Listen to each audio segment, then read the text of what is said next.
Bonjour Alain, un bonjour spécial aussi à notre ami Yvon Sando, notre technicien. À tous nos auditeurs, aux internautes qui sont donc à l'écoute, nous souhaitons donc la bienvenue dans l'émission Bonne Nouvelle.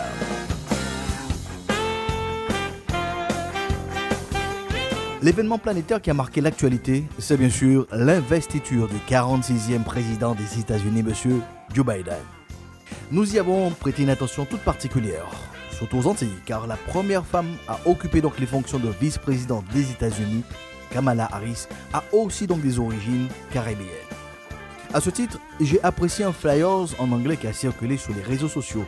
Son message est très simple et évocateur. Écoutez bien ceci. Nous l'avons fait, dit ce texte, du fond du bus à la Maison Blanche. Ce message est associé avec la photo de Rosa Parks et de Kamala Harris. Il peut arriver d'avoir l'impression que les investissements, les implications pour que les choses changent sont dérisoires, vaines et éphémères. Mais cet événement historique montre bien, une fois de plus, que les sacrifices consentis par ceux qui nous ont précédés sont les marches d'escalier qui nous permettent d'aller plus loin. Il fallait que Rosa Parks prenne position pour que Martin Luther King puisse émerger. Le fameux discours « I have a dream » de King ne s'est pas réalisé à la lettre, mais cela a aussi contribué à ce que Barack Obama soit le premier noir président des États-Unis. Aujourd'hui, c'est le tour de Kamala Harris. Dans toutes ces choses, chers auditeurs, chers internautes, c'est Dieu qui écrit l'histoire et nous sommes ses plumes. Les Saintes Écritures sont claires et précises. Toute notion, tout principe d'autorité est une autorité déléguée par Dieu lui-même, qui est donc l'autorité suprême. Il y a de cela 4 ans, nous assistions à l'arrivée de Donald Trump à la tête des États-Unis. Nous avions certainement été dubitatifs, interrogatifs.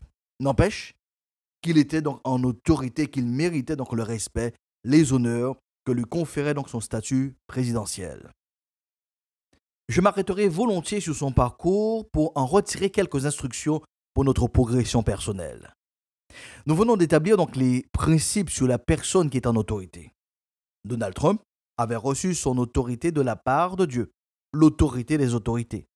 Donald Trump avait droit à la révérence, aux honneurs liés donc à sa fonction. Comprenons bien le principe de l'autorité déléguée. Elle est donc associée à la fonction qu'occupe la personne. Il s'agit donc du cadre de sa mission, de son mandat. La gestion qui est faite de cette autorité déléguée n'est pas imputable à Dieu. Chacun est comptable, chacun est responsable de ses positions, de ses décisions devant Dieu et devant le peuple. En synthèse, aucun président ne peut affirmer que tout ce qu'il fait, tout ce qu'il dit, toute prise de position sont donc dictées, sont donc voulues par Dieu, sous couverture que Dieu lui a conféré une autorité déléguée. Je prendrai 3 exemples dans la mandature de Trump pour illustrer ces vérités. Le premier exemple, suite au meurtre donc de George Floyd, les États-Unis donc connaîtront bien une forte période de tension, d'affrontement dans les grandes villes. Le président Trump promettra de ramener l'ordre en brandissant une Bible devant une église. L'instrumentalisation de la Bible et de son contenu n'a jamais été approuvée par Dieu.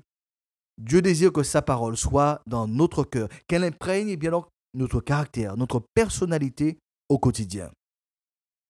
Le deuxième exemple, le président Trump a eu donc les peines du monde pour condamner les propos, les agissements des suprémacistes blancs. Il a finalement réprouvé de ses lèvres en octobre 2020. Mais rappelons que la mission d'une personne en autorité est de fédérer et non de diviser. L'impact de l'Évangile dans une vie se traduit par l'annulation de toute forme de racisme. Les Écritures nous enseignent que nous formons une seule race, la race humaine, voulue et aimée du Dieu créateur. Il y a une totale incompatibilité entre le racisme et la foi dans le Christ.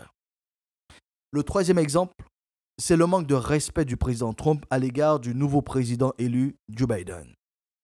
Malgré toutes les réprobations liées à son élection en 2016, le président Trump a eu droit au tapis rouge déroulé par le président Obama.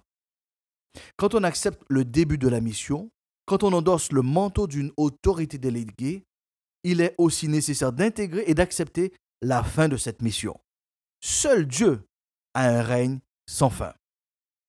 Le respect des institutions, de l'ordre établi, démontre bien la disposition de cœur, la cohésion entre ce que je dis, ce que je crois et ce que je vis.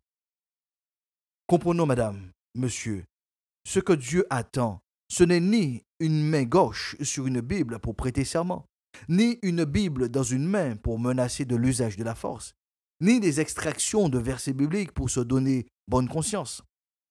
Ce que Dieu recherche, c'est une personne qui a décidé de se laisser imprégner par le message du Christ. Et ce, de manière volontaire. Elle se discipline, elle s'applique à agir fidèlement selon tout ce qui est écrit.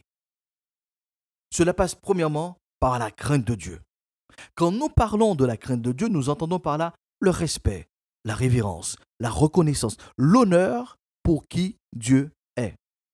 La fameuse citation du Christ résume bien cette notion de crainte ou de respect. Donnez à César ce qui est à César et à Dieu ce qui est à Dieu. En d'autres termes, si nous éprouvons du respect pour les institutions du pays, pour les valeurs telles que la démocratie, la justice et bien d'autres, accordez donc à Dieu ce qu'il mérite, le respect. Malheureusement, il y a une mauvaise compréhension de la laïcité. La laïcité n'est pas une absence totale de spiritualité dans l'espace public. La vraie laïcité, c'est le respect mutuel des convictions de chacun en vue d'un vivre ensemble dans l'espace public.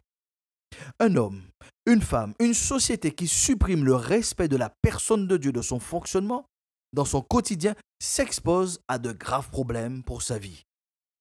L'apôtre Pierre nous encourage à juste titre à avoir donc un équilibre en 1 Pierre chapitre 2, verset 17. Il déclare ce qui suit.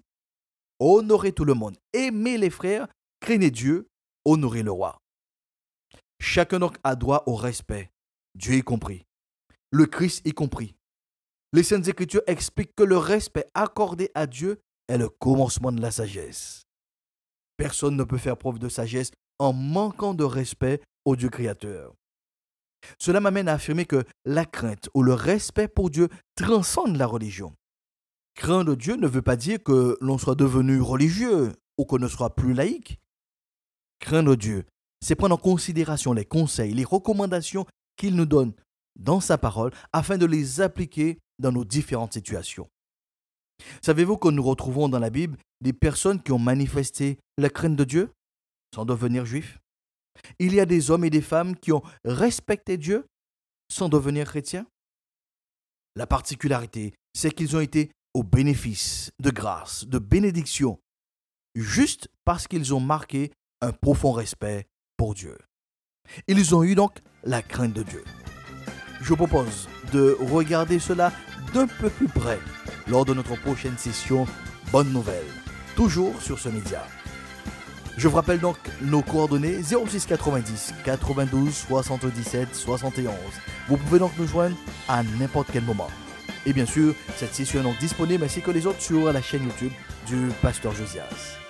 Je vous encourage donc à faire l'expérience de respecter Dieu dans vos prochaines situations que vous aurez bien sûr à gérer. Vous vous rendez compte comment c'est un avantage certain pour vous quand vous marquez le respect, la révérence à Dieu.